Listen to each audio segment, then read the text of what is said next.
We will call the meeting to order at 5 p.m. Trustee Ogamian is absent. Public comment on closed session items. At this time, any person may address the board on any closed session item. Pursuant to the Brown Act, the board cannot consider issues or take action on requests during this comment period. Time is limited to 3 minutes per person per item, 20 minutes per topic. Seeing no one in here, I will assume there's no public comments on closed session items. In closed session, we will be doing C1, Public Employee Performance Evaluation, Superintendent. C2, Conference with Labor Negotiators, TAC, CSEA, and Superintendent. And we will move into closed session at 5 p.m.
Into open session at 6:14 p.m. And if we could all rise for the Pledge of Allegiance. I pledge allegiance to the flag of the United States of America and to the republic for which it stands, one nation, under God, indivisible, with liberty and justice for all. Okay. If I could get an approval of agenda order. I'll make a motion to approve the agenda order. I'll second. I have a motion by trustee Candelaria Orr and a second by trustee Garrison. All in favor? Aye. Opposed? And no one is absent. And for the record, I would like to reflect that trustee Ogamian arrived at 5:58 p.m. Oh, no, it's 5:57. Oh, okay, we're already on top of it. Thank you. That's okay. All right, public comment on consent and non-agenda items. The public may address the board on any consent or non-agenda item pursuant to the Brown Act. During this period, the board cannot consider issues or take action on any item not listed on the agenda. Time is limited to 3 minutes per person per item, 20 minutes per topic. Is there any public comment? I am seeing none. Closed session, reportable action taken. Oh, to clarify that, there was no reportable action, correct? Okay, there was no reportable action taken. She took action. I did not. Okay. Consent calendar. The CUSD Board of Trustees utilizes a consent calendar for items that require the approval of the board, but are of routine nature. They act upon these items in one vote. Any member may remove an item for additional questions. Board members receive their agendas and backup material 7 days in advance of our meetings. They have the opportunity to ask questions and to do research prior to our meeting. It is their intent to handle the routine items expeditiously so they have time to address issues that are more serious. Do we have any items from our consent calendar that anyone would like to pull? Nope. Can I get a motion to approve? Motion to approve the consent calendar. And seconded. We have a motion by trustee Ogamian to approve and a second by trustee Kellogg. All in favor? Aye. Opposed? And no one is absent. Okay. Moving on to association reports. California School Employees Association has no report tonight. Teachers Association of Cloverdale, I'm guessing there is also no report tonight. District reports, K1 Maintenance Operation and Transportation Report. I'm gonna say as submitted. Okay, I'm getting it. K2 Business Services Report. Is that us? Okay. I'm guessing it's this. Yes, Okay. thank you. I gotta catch up now on my, Already there. That's pretty. where am I at? Okay, so this is going to be tiny, so that you have it in front of you. That part. So, can you hear me, Luis? Okay. I'm basically going to give the macro part. Ms. Looney's going to give what it means to us, to CUSD. Okay? All right. Okay, so this is just basically the budget that's been passed by the state of California. Because remember we talked about before, just a little bit on the process basically, right? So the governor comes up with his May revise, right? And then the legislature has to pass the budget by June 15th in order to get paid, right? What's happened in recent years, probably the last 10 or 15 years since that parameter's been set in, is they basically pass the budget by June 15th. Some consider it a dummy budget, basically. And then what they do is then they go in and close doors with the legislature and the governor and basically try to come to a compromise. And then they finish a complete budget by June 30th. So what I'm going to talk about today is what the budget looks like for schools only. and actually TK through 14, really. And so some of the major wins that we've got is they've secured an unprecedented 4.31% COLA, or super COLA, and I'll get into that, what that means in just a second. And then the special ed base is increased, and then a $5 billion discretionary block grant, which is one-time funds. There is a new complex mandate. It enacts a 14-week paid pregnancy leave that's supposed to be coming out of the 4.31 super COLA, and then we'll do that. Also, part of this is that the CDE is now, I don't know if losing power is the right word to use, but they're losing power and they're moving all the main parts of the superintendent for public instruction to the legislature, essentially, to the governor's office, actually. And then some of the significant long-term risks are the governor he's withholding $3.9 billion from our guarantee, from our Prop 98 guarantee. And then that's probably going to be litigated through different groups that will litigate that. That's a constitutional obligation that schools are supposed to get. That was passed in like 1988, and it says approximately 40% of the budget has to go towards education. So they're withholding $3.9 billion of that. I don't know exactly the amount of percentage that is, but it's a significant amount. They're increasing the COLA, but they're not giving us as much money. Correct. So how does that work out? I don't know, right, your governor? Doesn't seem right. Well, hold on a second. Nothing I'm going to say today is going to seem logical or right. It's right, but not necessarily logical. But yes. But remember, this is, one caveat also is, this is a unique year in the fact that you have an election year, which is always unique, every other year, right?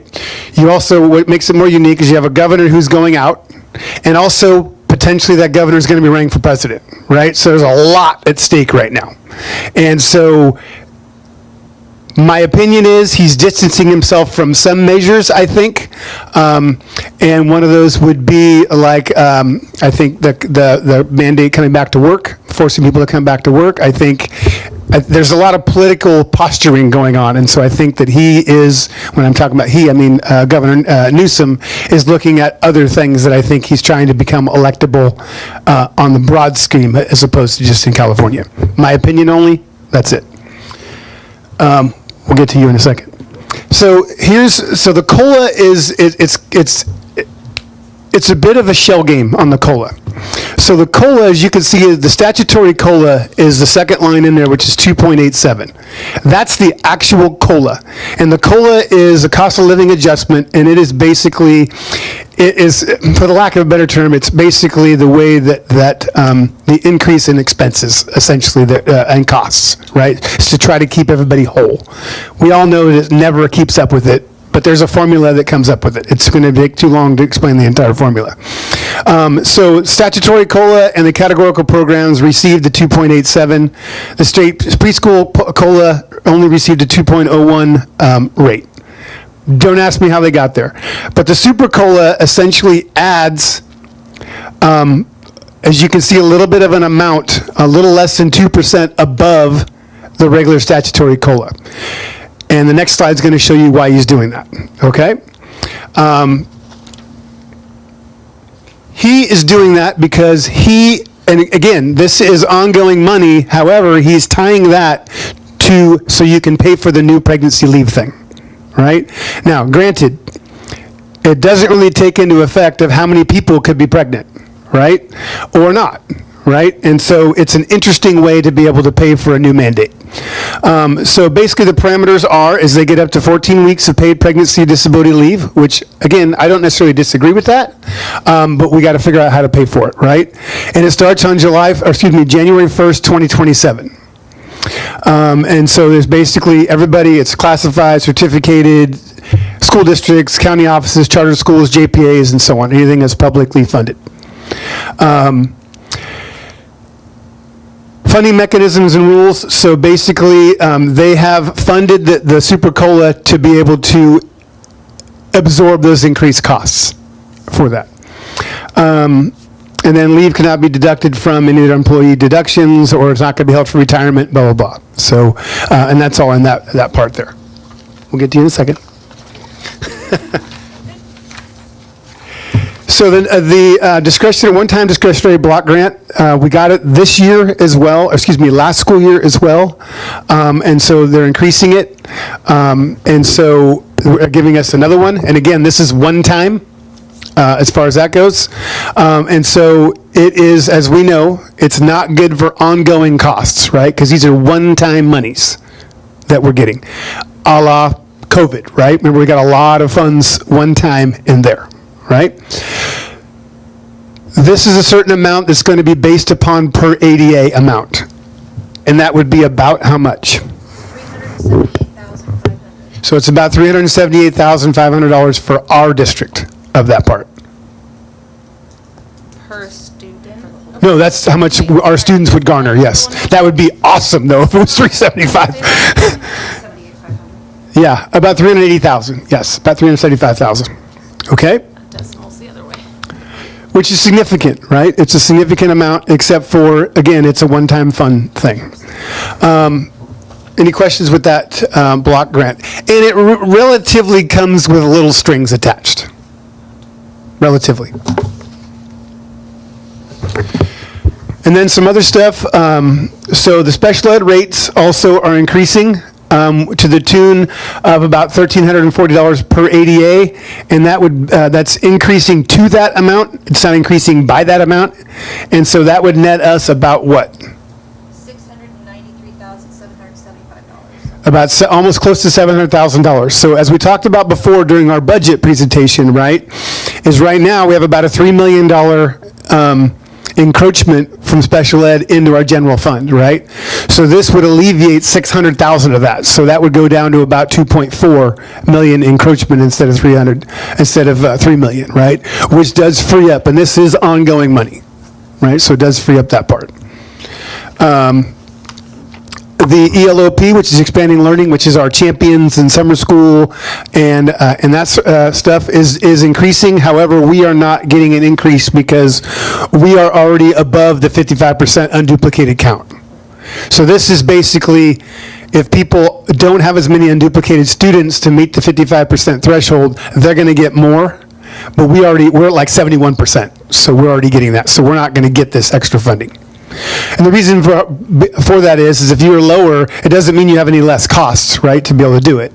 But you were getting less money.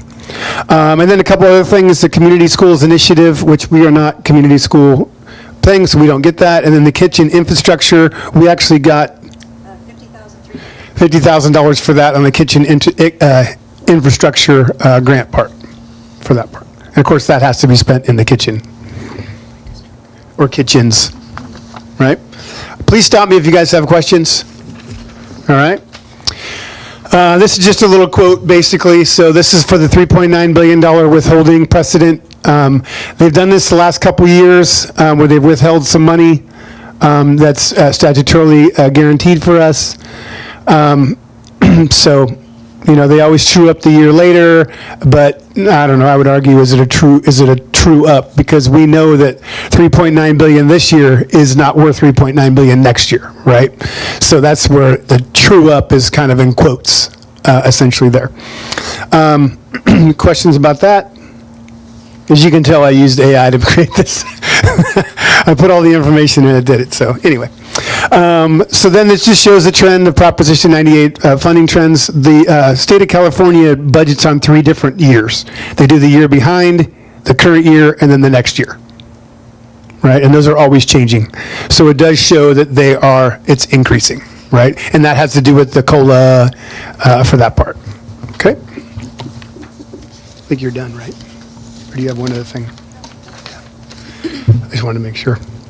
And then they are shifting the preschool, so they actually are going to start giving money to non-LEA preschools.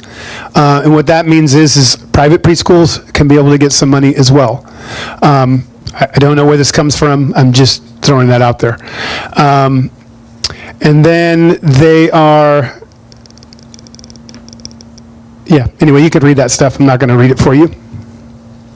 And then lastly, they do have some one-time support, and you can see there, some things were called out, some targeted student support for homeless, CalNAS, and then Dream Resource Center grants. And then they have a teacher pipeline investment, and then literacy and math supports for different things.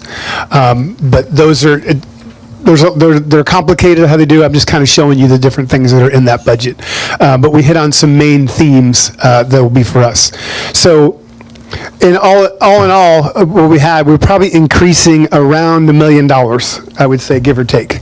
But some of that, remembers, one time, and some of that's ongoing. I would say the most ongoing stuff that we've got would be the special ed dollars are the biggest impact for us, because that does do that. And again, by no means, as you know, since we have a $3 million encroachment, does that pay for special ed, right? I mean, and so a lot of times when politicians add something to it, they're like, well, we're funding it, right? And it's like, okay. I mean, so theoretically, though, if there's increase in the special ed funding for us, does that potentially mean that we can No, make changes to keep more in-house? no, Okay. because we're already doing that. And some of the students that we have, we can't possibly educate, right? So they need to go to a different school potentially, right? Based on the disabilities or things they might have. I feel like we're doing a really good job at that right now. It's just this alleviates some of the, burden's not the right word, but some of the burden on our budget for special ed, right? Because it's been underfunded for years, right? So, okay, questions with that? Okay, and again, this is the budget that has been approved, right? So these are in, as far as that goes. There are some things in our budget that we didn't include because we didn't know at that point in time to be able to include them. So we're going to have, as you know, the budget and the LCAP are living documents, right? So those will be updated as they go and things like that too. So I would say it's a rosier picture, but it's by no means are we there. Right? And that's what's allowed us to be able to get to 10% and everything like that too, is by some of that stuff too. So we got some big decisions coming in front of us as far as the allocation part for that. So questions, comments? All right, thank you. Thank you. Okay. Moving on to board reports. Would anyone like to start? We'll put it this way. Does anyone have a board report tonight? I'll just say that the football is selling chicken dinner tickets. They're $20. It's pick-up Citrus Fair on Tuesday. So find a football player. Chicken dinner? And you don't have to cook that night. And isn't there something to dine and donate at the supper club? I don't know the Also? date of that. I think it might. Do we have a date on, do we have a? The chicken dinner Sometime is in August. Tuesday, the 14th of July, but you got to buy your ticket ahead of time so they know how much to cook. And pickup is between 5:30 and 7:30. There is a supper club. I think dine it's and the first donate. week of August. Dine and donate to the football also? Yeah. Yes. Yeah. So I saw it online. And also, though, the question, just for clarification, the ribbon cutting on the new TK project, that's August 4th, right? Correct. Is it still August 4th? Okay. Yes, at noon. Okay. Yes, and it's by no means mandatory, because if there's a conflict, it's okay. The main thing is that, so the way it's going to go is we're going to start at noon, and we're going to have some refreshments there and some water. I'm going to say a few things, maybe Ashley will say a few things, but the main thing is just to open it up for people to be able to look and see what's going on, okay? So it's okay, if you have something going on or anything like that too, it's okay that you're not. That reminds me of my board report. We have quite a few kids that are showing animals at the Sonoma County Fair coming up in like 30 days. So I may or may not be at the ribbon cutting because I might be with a bunch of pigs at the Sonoma County Fair. I will be doing the speaking then. Okay. Or is that I'd be okay doing it too? So I have no other board report. Moving on, thank you, everybody. Moving on to the superintendent report. Yeah, just one quick thing. We actually, I started something here last year. We had 2 last year, and we have 2 2 years ago, I guess. So this last school year would be last school year. We had 2 employees that had perfect attendance. And that was Michael Garrity and Sharon Stevens. Sharon Stevens is the new to us last year, psych. So they each got a Yeti mug with our logo on one side, and then the year and the perfect attendance on the other side. So we're trying to hope that we can get more people on that list. All right. Thank you. Okay, moving on to report discussion. And one, Measure H update. Would we like to say anything, or was this as submitted as well? As submitted. Okay. Gonna get on a roll with the as submitted here. I gotta flip through all my papers now. Okay. O1, consideration and acceptance of donations. We have Kiwanis Club of Cloverdale donated $850 to Washington School. Cloverdale Lions Club donated $1,000 to Washington School. Jefferson PTA donated $718 to Jefferson School 3rd grade. Edward and Jamie McGrath donated $108 to Cloverdale High School prom. Edward and Diane McGrath donated $35 to high school prom. Aaron and Matthew Sloan donated $100 to Cloverdale High School prom. The Cycle Club donated $200 to Cloverdale High School prom, and 14 Feet donated $100 to Cloverdale High School prom. So thank you for all the donations. Thank you. Do I Move have- to accept donations. And I'll second. We have a motion to approve the acceptance of donations by Trustee Garrison and a second by Trustee Candelaria Orr. All in favor? Aye. Opposed? And no one is absent. Okay. O2, consideration and possible approval of Prop 28, Arts and Music Annual School Funding Report. All right. I'll make a motion to approve Prop 28 Arts and Music Annual School Funding Report. I'll second. We have a motion to approve O2 by Trustee Candelaria Orr, a second by Trustee Ogamian. All in favor? Aye. Opposed? And no one is absent. Okay, O3, oral recommendation regarding proposed salary and/or fringe benefits of superintendent. So the board is giving an oral recommendation of a 3-year contract and salary and fringe benefits starting July 1st, 2027. Changes to the current agreement include the salary of the superintendent in the amount of $234,937 annually and $600 monthly personal allowance, which is vehicle and technology. All other benefits and compensation remain the same. There's nothing else with that? Is it our oral recommendation? That's it. Okay. All right, so moving on to O4, consideration and possible approval of superintendent employee agreement. Move to approve Okay. the superintendent employment agreement. And I'll second. Okay, so we have a motion to approve the superintendent's employee agreement by Trustee Garrison and a second by Trustee Candelaria Orr. All in favor? Aye. Opposed? And no one is absent. So future agenda items, we have P1, board policy regarding request for letter of support that we will bring back. So on that, are we looking at guidelines, or are we looking at like process? Only because it seems to be, Because we're going to be creating this, right? Because we can't really find it necessarily anywhere. can I say the word rubric without someone Okay, right, cringing? no, which But is yes, fine, I but- would like process. Okay. It- Like process as far as how we go, how it I feel comes like- before you? think We it need was a both. mix of both. Yes, I think it's a mix of There both. should be a process of how it comes to us, but also A if it doesn't guideline even of- meet specific guidelines, it Yeah. doesn't need to come before us. Yes. Because we've been stewing about how we're going to do it. Okay. Okay. All right. Okay, so Q, future board meeting dates. Our next board meeting is going to be in here, August 12th, 2026, at 6 PM. And I don't think we'll have our student yet Okay. at that point. It's the day before school. Yeah. Makes Well, sense. I don't know if we've got, do we have our student? I think so. Okay, then probably, but we'll see.